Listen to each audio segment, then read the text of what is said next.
Então, vocês receberam dois materiais. Vocês receberam o estudo dirigido e o tópico da apostila. Então, eu vou abrir aqui agora o tópico da apostila. Tá? A aula da apostila que foi postada, e é através dela que nós vamos seguir.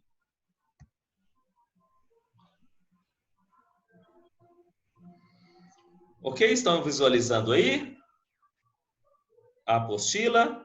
Tá. Então, recristalização. Recristalização é um processo físico. É físico porque, na verdade, nós vamos pegar a substância que está no estado sólido, nós vamos solubilizar ela, fazendo com que ela saia do estado sólido, vá para o estado líquido, e depois nós vamos cristalizar ela, ou seja, ela vai sair do estado líquido e volta novamente para o estado sólido. Então, é uma transformação física, não é uma transformação química. Com isso, não tem reações químicas. E para não ter reação química, nós vamos usar um solvente, e um solvente, por consequência, não reage na amostra. Ele vai apenas interagir de acordo com a polaridade, de acordo com a sua afinidade química. Então, como o próprio nome diz, recristalização é um ato de cristalizar novamente. E trazendo isso para um contexto nosso, por exemplo, uma indústria de açúcar. A indústria sucroalcooleira. Então, a indústria sucroalcooleira é uma indústria que teve uma expansão muito grande, né, no país todo. E, infelizmente, esses últimos anos teve uma retração, mas também é um potencial que nós podemos utilizar bastante. No estado de Goiás tem muitas indústrias. Aqui eu sei que tem lá em Pedro Afonso, tem uma usina sucroalcooleira. Em São Paulo é o estado que tem mais usinas sucroalcooleiras, mas é uma possibilidade de atuação nossa. E na produção do açúcar, o que nós fazemos? Pegamos a cana-de-açúcar, passamos ela no triturador, retiramos o caldo de cana. Esse caldo de cana, que tem mais ou menos 20% de açúcar, nós vamos colocar ele num evaporador, que vai evaporar a água, concentrar o açúcar. Quando o açúcar concentra para 65 graus Brix, que é 65% de açúcar, nós pegamos ele e cristalizamos. Então, essa é uma etapa de cristalização. Nós não fizemos nenhuma reação química, a gente só concentrou a solução e ele cristaliza. E nós temos o açúcar cristal que nós compramos lá no supermercado. Mas, por exemplo, eu quero comprar aquele açúcar de confeiteiro, que é um açúcar que é bem mais caro, utilizado para quitanda. Ele é mais caro porque ele passa por um processo de refino. Quando nós falamos refino industrialmente, significa que eu vou processar ele novamente. Então, vou pegar esse açúcar que já foi cristalizado e vou fazer o quê? Uma recristalização. Então, eu pego o açúcar, coloco ele em uma solução, no caso, num solvente, no caso seria água, vou solubilizar ele, solubilizei o açúcar, ele vai ter impurezas. Aí o que eu faço? Coloco o carvão ativo, é a forma que é feito na indústria, o carvão ativo vai absorver as sujidades, tanto é que quando eu pego o açúcar cristal e faço uma solução, ele vou derreter, vocês perceberam que a solução fica amarelada? Não fica um caldo amarelado? Se eu fizer uma calda de açúcar, só água e açúcar. Se você for observar a coloração, ela é amarelada. Ela é amarelada por causa das impurezas. Porque o açúcar, ele é translúcido, ele não tem cor nenhuma. Industrialmente, você não vai purificar ele aí para não ter impureza nenhuma, porque não vale a pena. Você vai usar muito produto químico, você vai precisar de muitas horas de processamento, mas para o consumidor não precisa. Agora, o açúcar refinado é um açúcar que tem um grau de pureza maior.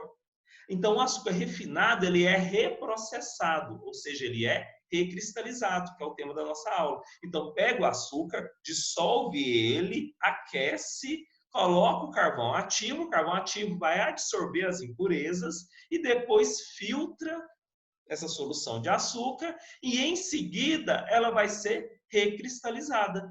Então, é um processo de purificação. Então, a recristalização é um método de purificação. O objetivo da recristalização é retirar as impurezas. Por exemplo, numa matriz complexa que tem vários componentes, eu quero retirar um, eu quero separar um componente. Tá? Então, se eu tenho também um sal inorgânico Eu posso recristalizar ele para quê? Para me purificar. Então, a recristalização é um método de purificação.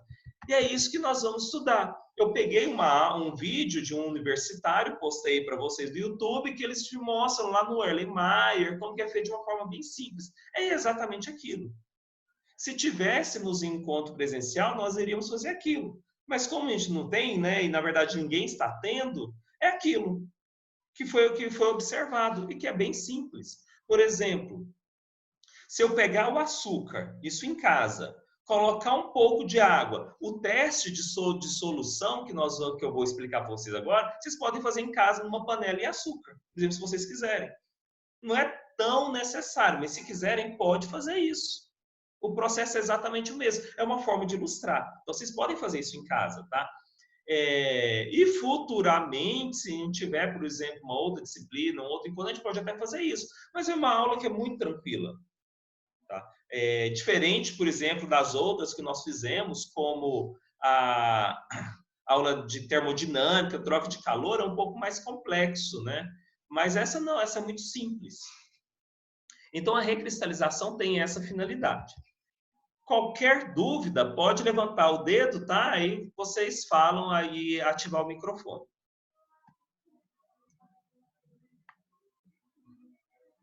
Aqui, olha, vai apresentar, vai falar um pouquinho sobre recristalização. Vocês devem ter lido em casa, né? É bem tranquilo. Vai falar sobre um solvente, um bom solvente. Ele tem que ser semelhante, a sua polaridade tem que ser semelhante, porque semelhante solubiliza semelhante. Então, se eu tenho um composto apolar, eu preciso do solvente apolar. E ele traz para nós, ele vai falar um pouquinho sobre isso aí, tá? E tem uma tabela. Então, essa tabela que a gente observa aqui, ó, nessa tabela, por exemplo, eu tenho várias amostras. Por exemplo, se eu tenho um componente aqui, a amostra a ser recristalizada, supondo que é um composto aromático que eu quero recristalizar. Um solvente que ele pode utilizar é um benzeno. Tá? E aqui nos dá a informação do ponto de ebulição. Daqui, depois eu vou falar um pouquinho mais sobre por que utilizar dois solventes diferentes. Daqui um pouco.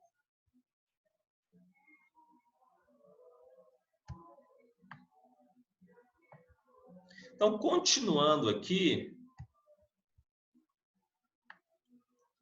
ele vai trazer vários componentes, né? Fazendo aí as sugestões. Então, só pulando aqui para o último parágrafo.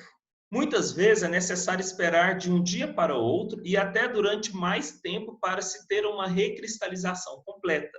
Então, quando você pega o seu material que você quer purificar, você coloca o solvente, aquece, dissolve, e nesse processo você pode colocar carvão ativo para tirar a impureza, você pode peneirar ele, filtrar ele, e você vai ter o seu líquido com o seu componente puro.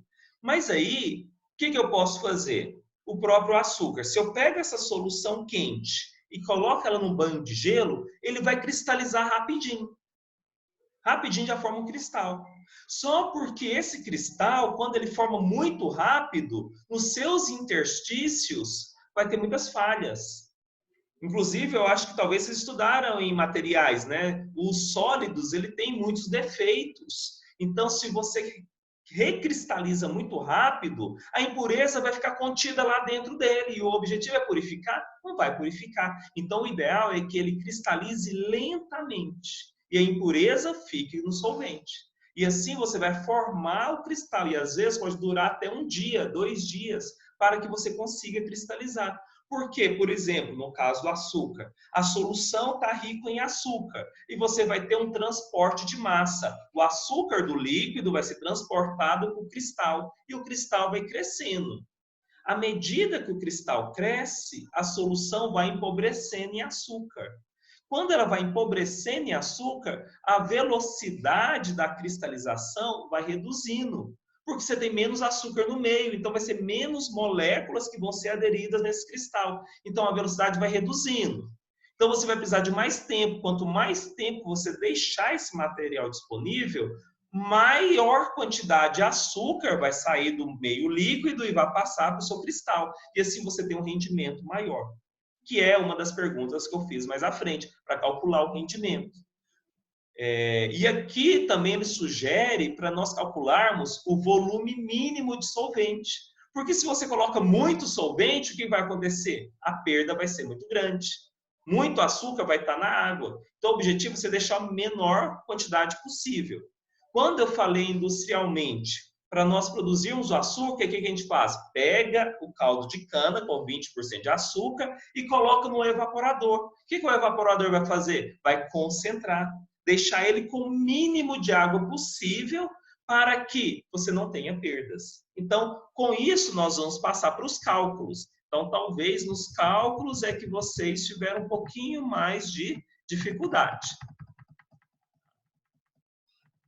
Então, vamos aqui só discutir um pouquinho sobre essas perguntas. Até agora, ok?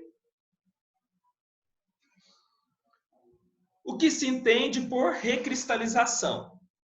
Recristalização, como o próprio nome diz, é o ato de você pegar um reagente, uma matriz sólida, dissolver em um solvente e cristalizar novamente. Cite algumas características que um solvente deve apresentar para que seja empregado na cristalização. Um bom solvente, primeiro, não reage com seu material. Segundo, esse solvente ele tem que ter uma afinidade química com seu material, para que os dois possam estar juntos. Porque se não tiver afinidade química, não vai solubilizar. Terceiro, esse solvente ele tem que solubilizar o seu material a altas temperaturas, mas quando você reduzir a temperatura, ele tem que cristalizar novamente. Porque se você reduzir a temperatura e ele não cristalizar, não vai ser um bom solvente para isso. Porque você não vai conseguir cristalizar o seu material. Então, ele não pode reagir, tem que ter afinidade química, tem que solubilizar a altas temperaturas e a baixas temperaturas tem que cristalizar. Pronto. É isso que falou no texto acima. Mas se vocês não leram, leem lá depois, tá? Não tiverem lido.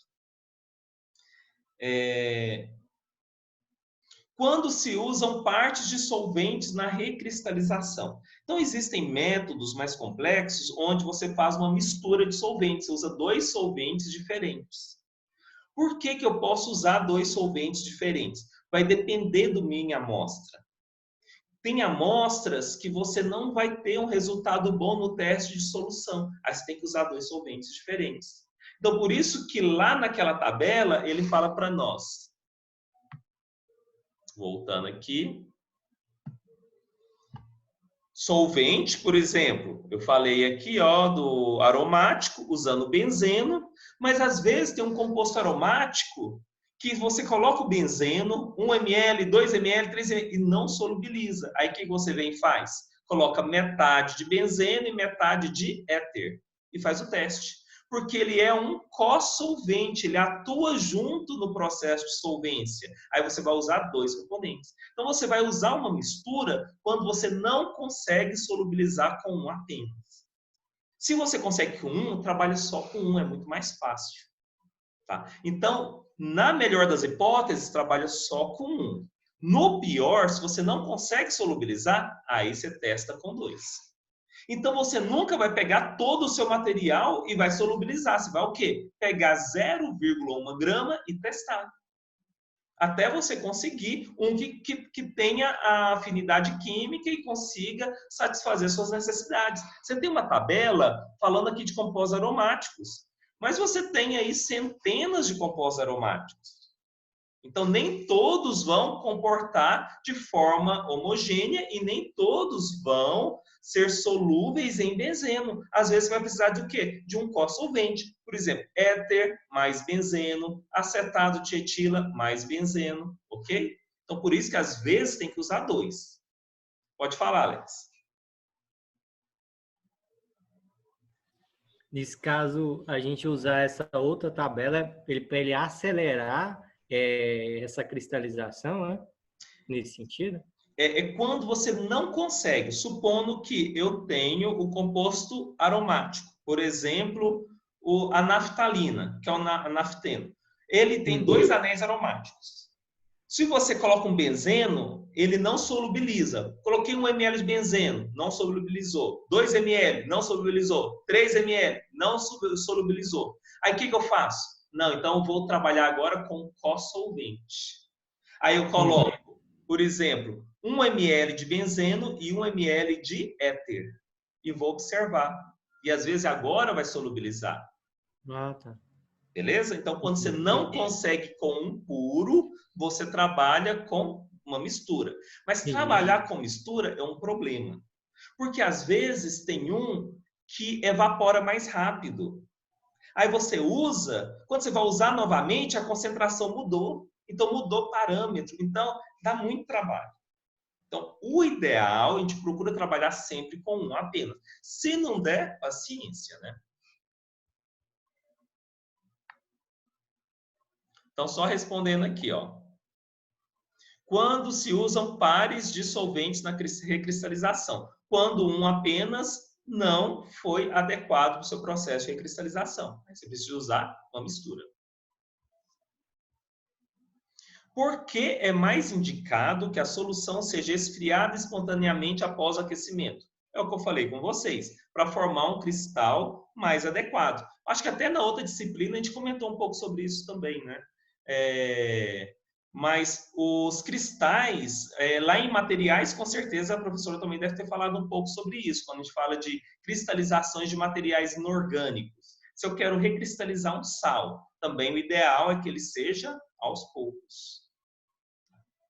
E outra também questão que vocês aprenderam lá, se eu coloco meu líquido para recristalizar, passou 1 hora, 2 horas, não cristalizou. Aí o que o pessoal faz? Pega o bastão de vidro e fricciona no fundo, não é isso? Provavelmente é o professor da... Isso. Aí o que acontece? Os cristais de sílica vai induzir a formação do outro cristal e vai cristalizar.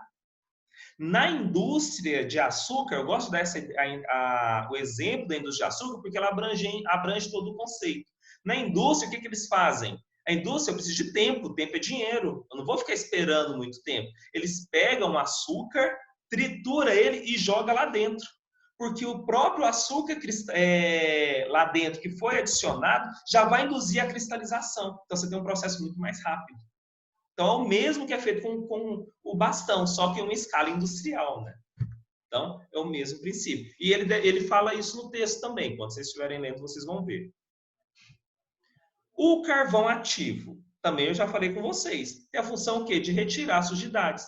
Às vezes, por exemplo, eu tenho um princípio ativo que está junto com a clorofila, que é verde, extremamente verde. Se eu coloco carvão ativo, a clorofila vai tudo lá para o carvão ativo. Aí você tem o seu produto pronto para cristalizar. Agora, você tem que ver se agora eu quero a clorofila, então ela é verde. Então, aí você colocar o carvão ativo, você vai tirar o seu produto.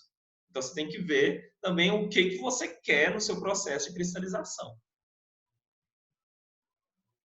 E a última pergunta, como que eu vou determinar a pureza da substância? Que é o outro tópico, que é um equipamento chamado de um equipamento que faz análise de ponto de fusão. A temperatura de ebulição e a temperatura de fusão são algumas medidas que nós utilizamos para determinar a pureza de uma substância. Porque cada substância tem uma temperatura X de ebulição e X de fusão. A partir daí, eu consigo saber, por exemplo, eu pego o meu açúcar, que eu cristalizei, coloco lá no meu equipamento para medir a temperatura de fusão. Como que esse equipamento funciona? Eu acho que tem até a fotinha, o esqueminha dele lá no fundo. Deixa eu ver aqui. Ai, não tem. Só ver uma coisa. Não tem. Mas a internet vocês vão encontrar depois a fotinha do equipamento que faz o ponto de fusão. Aliás, não, o ponto de fusão eu vou explicar na aula que eu coloquei ontem. Então, vocês vão ter depois. Vamos entrar. Então, o ponto de fusão é um equipamento que a gente utiliza para determinar a purificação. Tá?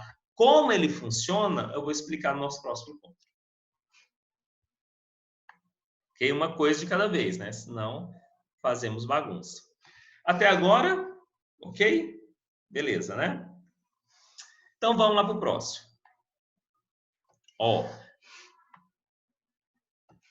técnica para nós verificarmos se o nosso solvente é bom ou não.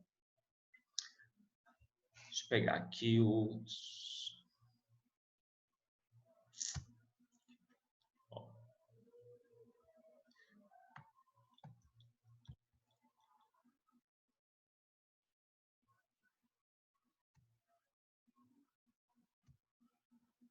Ah, tá aqui. Estou procurando aqui. Ó.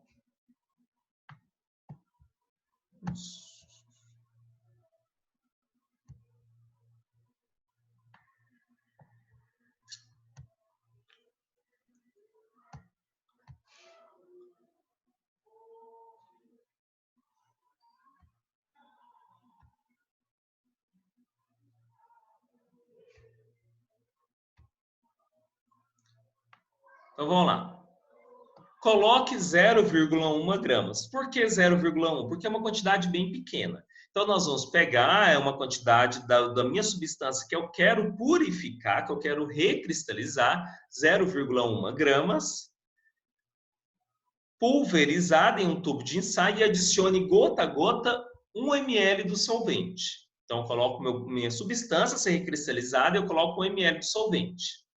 Com a agitação contínua do tubo. Em seguida, aqueço o tubo contendo a mistura até a ebulição. Então, vou aquecer ele. Um dos componentes descritos a seguir será observado. Então, vamos ver o que vai acontecer. Peguei 0,1 gramas, coloquei 1 ml de solvente. Se a amostra se dissolver facilmente em 1 ml de solvente frio, com ligeiro aquecimento, o solvente não é apropriado, porque ele solubilizou muito rápido.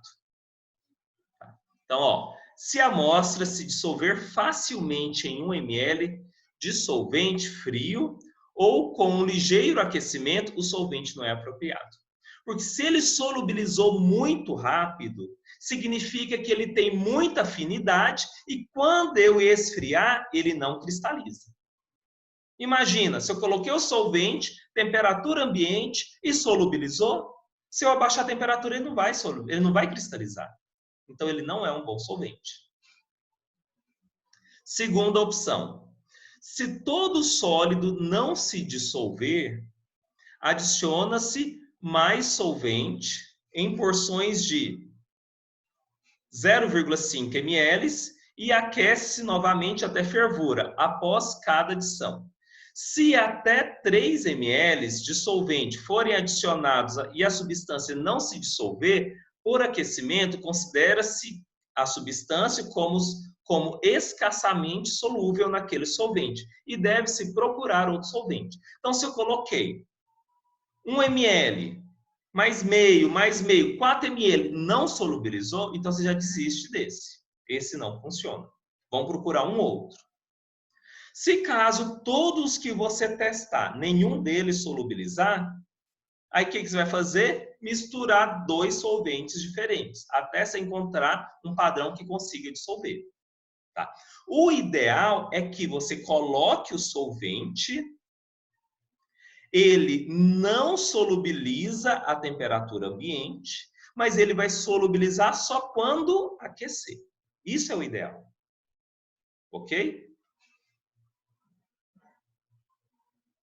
Por isso que esse primeiro não é apropriado. Tá? Isso ficou claro? Não é apropriado porque, imagina, a temperatura ambiente, você colocou o solvente, dissolveu, quer dizer que ele não vai cristalizar facilmente. E agora, se você colocar muito solvente e não solubilizar nada, é ruim. Então, são os dois extremos. Vamos ver agora a próxima etapa. Se o composto se dissolver ou se dissolver quase completamente no solvente quente, o tubo deve ser resfriado para determinar se ocorre a cristalização. Então, se ele dissolver ou dissolver completamente quando ele está quente, pode ser um solvente bom. Agora, vamos verificar se quando eu reduzir a temperatura, se ele vai cristalizar novamente. Se a cristalização não ocorrer rapidamente, pode ser devido à ausência de núcleos apropriados para o crescimento do cristal. O tubo deve ser atritado abaixo na superfície da solução com bastão de vidro, que é o que eu já expliquei. Os arranhões finos nas paredes podem servir de excelentes núcleos para o crescimento do cristal, que são os pequenos óxidos de silício, que é o componente principal do vidro. Ok? Se não separam cristais, mesmo após atritar por diversos minutos e resfriamento em gelos e sal, o solvente deve ser rejeitado. Pode falar, Alexandre.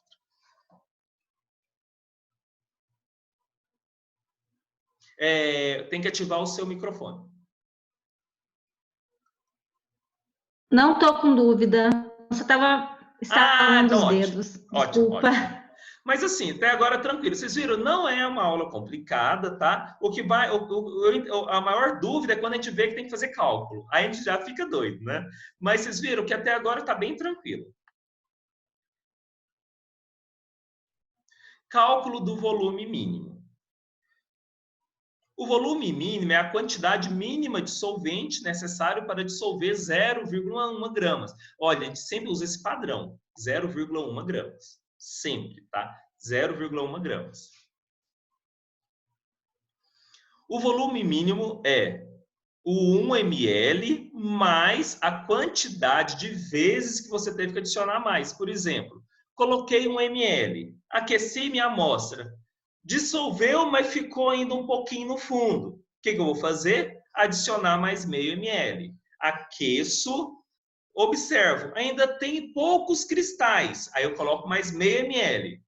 Total agora, eu coloquei 1 ml, mais meio, total 2 ml. Então, se dissolveu completamente, o VM, que é o volume mínimo, vai ser 2 ml para 0,1 grama. Ok? Aí, quando nós vamos fazer o cálculo, agora ele mostrou aqui, ó, 1 ml mais 0,5 ml vezes a quantidade que você adicionou. Até um volume máximo de 3 ml. Se com 3 ml a amostra não solubilizou completamente, você já descarta ela.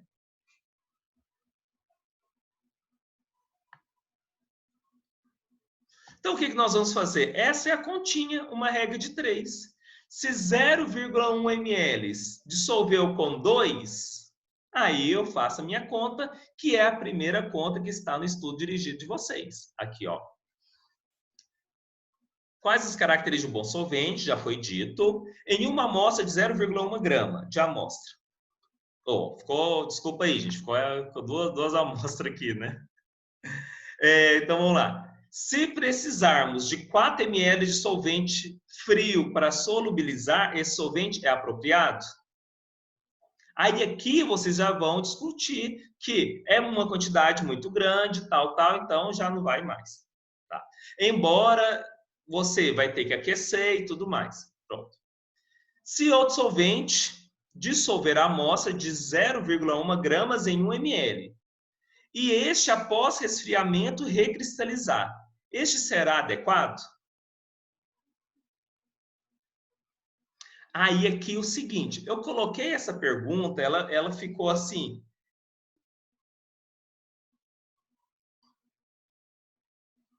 A gente pensa, poxa, mas só 1 ml dissolveu, mas naquela amostra anterior, naquele tópico anterior, eu tinha falado que, ó, se a amostra dissolver facilmente em 1 ml, ele é ruim, mas veja, se for em 1 ml de solvente frio ou ligeiro aquecimento, não é apropriado, porque se ele está frio e dissolveu, então não vai cristalizar. Agora, na pergunta, eu disse o seguinte... Não é apropriado. Eu disse o seguinte, ó.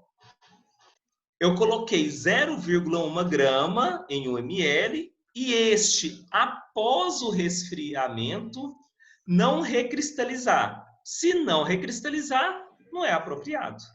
Porque ele tem que cristalizar. O objetivo não é que ele cristalize, ok? Vamos para o próximo. Uma amostra de zero... Acertei. Uma amostra de 0,1 grama. Então, sempre o mesmo padrão. Não foi dissolvido em 1 ml. Dissolvente aquecido. Eu aqueci ele em 1 ml, não solubilizou. adicionei 0,5 e toda a amostra foi solubilizada. Determine qual a quantidade de solvente deve ser empregado para recristalizar. Então, nós vamos usar essa fórmula.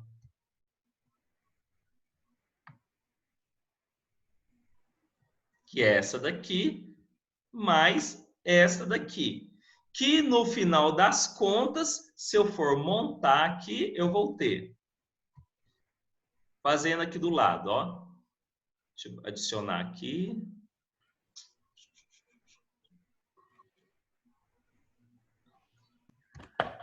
A minha deu 750 ml. Olha, eu não sei quanto que vai dar, mas eu acho que vai dar isso mesmo. Aí eu vou fazer o seguinte, ó. 0,1 gramas foram dissolvidos... Para 1,5 ml. Isso foi dissolvido com 1,5 ml. Aí agora eu quero 50 saber... gramas. 50 gramas... X ml. Aí nós vamos fazer as contas. Deixa eu achar a minha calculadora. 0,1 vezes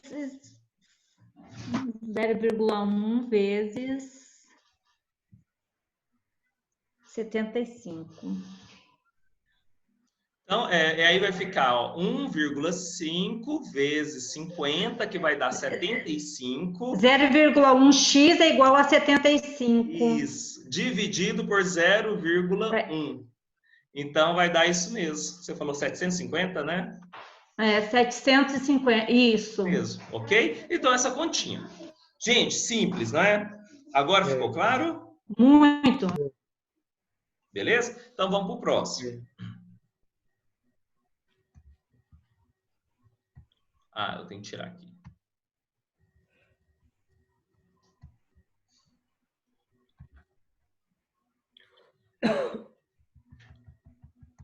Por que realizamos uma solubilização e filtração a quente? Porque se eu deixar a minha solução esfriar, ela vai cristalizar o meu material. Então, eu tenho que filtrar quente. Então, na indústria, para a produção de açúcar, eles pegam o açúcar, solubiliza ele a quente, coloca o carvão, filtra a quente para depois cristalizar. Por que é mais indicado que a solução seja esfriada espontaneamente após aquecimento? Também já conversei. O que é e qual a função do carvão ativo? O que é carvão ativo? Vocês vão pesquisar na internet. A função eu já expliquei também. 6. Considerando que uma amostra com 200 gramas foi submetida à recristalização, após a filtração e secagem do material recristalizado, obteve-se 190 gramas. Qual o rendimento percentual? Então, para o rendimento percentual... Deixa eu só fazer uma pergunta para vocês, só para nível de teste. Eu recebi uma mensagem por WhatsApp aqui no meu computador, vocês viram? Não. Não, então tá bom. Não, só para mim ver, que eu também estou aprendendo aqui com a ferramenta. Tá. Então, vamos lá na fórmula. Que, na verdade, nem precisa de fórmula, viu? Vocês vão ver. A fórmula para o rendimento é isso daqui, ó.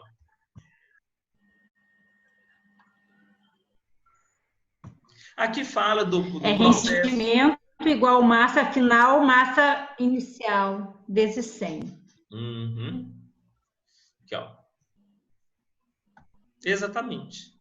Vai dar 95%. Que é o quê? Uma regra de 3. Muito bom, professor, essa matéria. Então, e é muito, muito lógica, né? E ela é muito interessante, porque ela vai partir das principais tecnologias da química, que são os equipamentos que a gente utiliza para análise. Então, vocês vão ver que é bem interessante. E vai ficar mais interessante mesmo nessa aula que eu postei ontem. Tá? Então, vocês viram? Muito tranquilo. Joga aqui os dados, ó. Rendimento, massa final, massa inicial. Tá? Não tem problema nenhum. Aqui, ó, se eu quisesse também, eu poderia fazer da seguinte forma. Pegando meus dados. Deixa eu pegar aqui a caixa de texto novamente. Considerando que a amostra com 200 gramas, então a minha amostra inicial ela tinha 200 gramas. Então, 200 gramas corresponde o quê? A 100%. certo? E depois que eu tirei a impureza, que foram 10 gramas, sobrou o quê? 190 gramas. E essas 190 gramas corresponde a X. É isso daqui que nós fizemos lá. Ou seja, 95%. Tá? Então, aqui fazendo o quê? A regra de 3. Ok, gente? Então, era isso. Basicamente, o que eu tinha para passar para vocês, essa aula. Não tem tanta informação, vocês podem pesquisar um pouco mais. E falar de recristalização é só se eu falar das inúmeras práticas, né, que a gente poderia fazer. Por exemplo, da síntese orgânica. Se eu for fazer o ácido acetil salicílico, que é o AS, eu começo com ácido salicílico, reajo ele, eu acho que com uma outra substância que eu não lembro o que é, tá? Aí eu faço a reação, só que depois dessa reação eu obtenho o material e eu vou o quê? Purificar. Então, a recristalização é uma etapa muito utilizada porque através dela a gente consegue purificar os meus reagentes sólidos. Lembrando que quando eu falo de substâncias orgânicas, você tem as substâncias líquidas e as substâncias sólidas. Recristalização é uma técnica para substâncias sólidas, exclusivamente. Por exemplo, na química orgânica, quando nós vamos fazer, por exemplo, extração de óleo essencial, ele é líquido, então a recristalização não vai entrar nessa parte. Aí já para me obter óleo essencial, existe uma outra metodologia chamada de aparato de Clevenger, que é uma extração. É uma extração utilizando destilação. Você pega, por exemplo, o óleo de cravo, a canela, ou então o cravo da Índia, coloco ele dentro de um becker, aqueço, o vapor vai arrastar o óleo, e depois eu pego e faço um processo não de cristalização, mas de condensação, porque eu vou condensar o óleo. Igual condensação. Condensação, que aí eu vou sair do estado, eu vou pegar ele, que foi para o estado gasoso, e do gasoso voltar para o líquido. Tá? Então, são processos diferentes. Então, você tem várias aplicações da recristalização, que é principalmente purificação.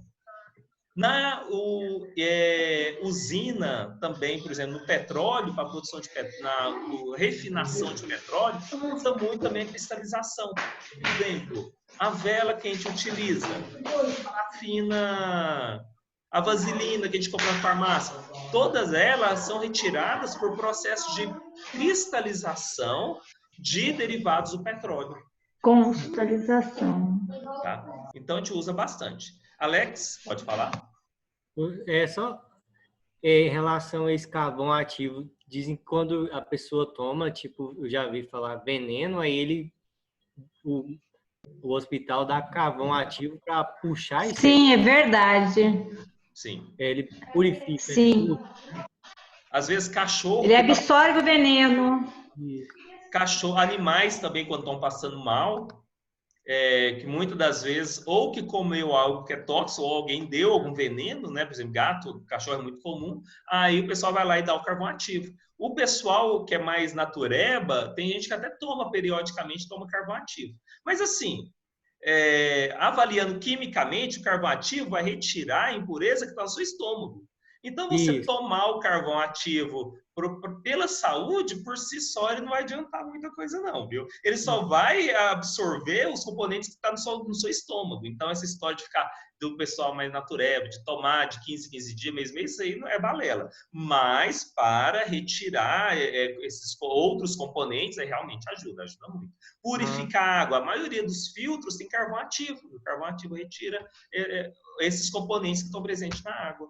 Tá? Eu já ia comentar, professor. Entendi.